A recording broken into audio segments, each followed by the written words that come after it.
But the reality of futures thinking and really kind of putting that mindset is it's a resiliency method. It's like I want to be able to navigate that uncertainty and having the mindset and the understanding that there are many possible futures. Some can be bad, some can be better, but eventually one will become the present. And if you're able to understand those possible futures, you're able to see clearly where things are going, and it should give you more peace of mind. And that's for us one of the things we look in super shifts is that we take these larger macro level types of, I mean, this is systemic change that is disruptive. I mean, we're all feeling that right now, right?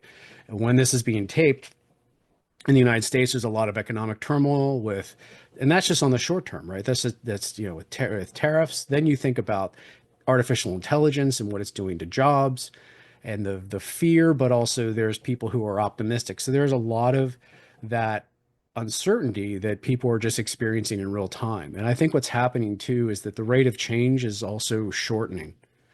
People feel it more actively now than they did 5 years ago.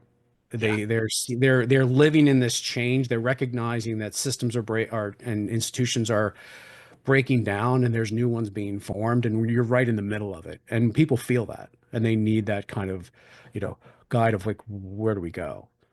No, I think you said it well. Uh, I've always said it's like our monkey minds are so used to a Okay, linear minds. path. I love that. We're used to a Love linear that. path, and it Yeah. doesn't quite change until you start to see it. And now people are starting to be a little more enlightened to how quickly the cycles are.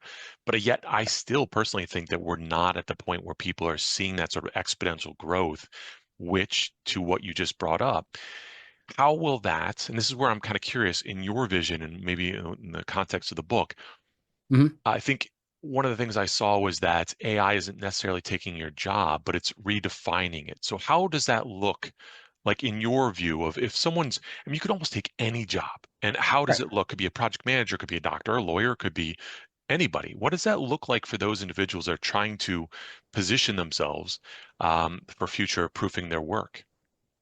Yeah, and I love that you said future proofing. I mean, future proofing is a big part of my communication to people is it against the resiliency message because if you look at this the span of large amounts of time, there's actually a term like called macro history, where you're not like looking at like maybe like World War II or shorter periods, right? You're looking at hundreds of years, thousands of like large periods of change.